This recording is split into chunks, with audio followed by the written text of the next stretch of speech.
अगर आप भी देहाती हैं तो रुकें, इस वीडियो को देखें कि अल्लाह ताला ने देहातियों को काफिर क्यों कहा है। देहाती लोग पक्के काफिर और पक्के मुनाफिक हैं और ऐसे हैं कि जो अहकाम शरीयत अल्लाह ने अपने रसूल पर नाजिल फरमाए हैं उनसे वाकिफ ही न हो पाए। और अल्लाह जानने वाला है, हिकमत वाला है।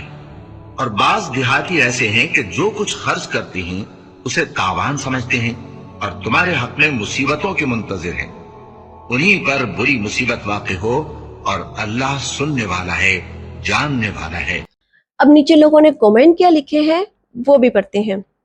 अल्लाह पाक रहम फरमाए, मैं भी एक देहाती हूँ।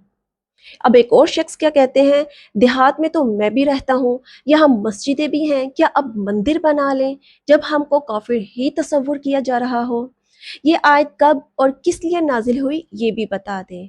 अब एक और शख्स क्या लिखते हैं, क्योंकि देहाती जादू टोना बहुत करते हैं, बिद्दत करते हैं, ये बात 100% सही है। एक और लिखते हैं कि जो लोग गांव में रहते हैं उस सब के लिए ये आयत है। क्या हो रहा है भाई, आप लोग तो आग में तेल छिड़कने वाला काम कर रहे हो। ना कुरान उन लोगों ने पढ़ा जो ये समझ रही हैं कि ये आयत हमारे लिए है, और ना कुरान इन लोगों ने पढ़ा जो ये कंफर्म कर रहे हैं कि ये आयत देहातियों के लिए ही है। आयत का मुख्तसर हिस्सा बयान करके लोगों को गुमराह किया जा रहा है। मैं आपको बताती हूँ। सूरह तौबा की 3 आयत 97, 98, 99 जिनमें देहातियों का जिक्र किया गया है।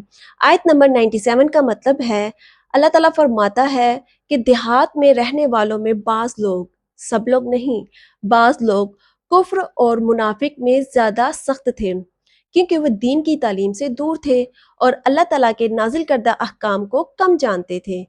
ये बात सब देहातियों के लिए नहीं बल्कि उनमें मखसूस ग्रोह के बारे में है।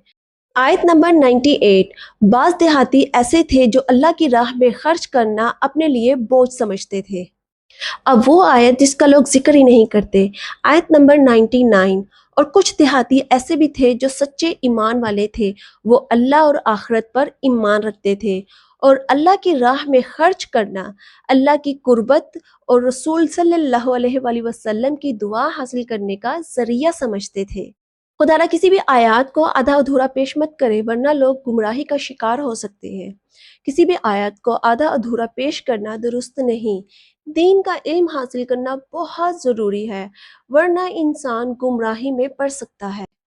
देहाती लोग, आप टेंशन ना लें, ये आयत आप लोगों के लिए नाजिल नहीं हुई, बल्कि ये उस ज़माने के बद्दू कबाइल थे जिनका इसमें जिक्र किया गया। मैं उम्मीद करती हूँ कि आपको मेरी बात समझ आ गई होगी। काइंडली इस वीडियो को शेयर करें ताकि दूसरे भी जान सके जिनको इस बात का इल्म नहीं और गुमराही से बच सके।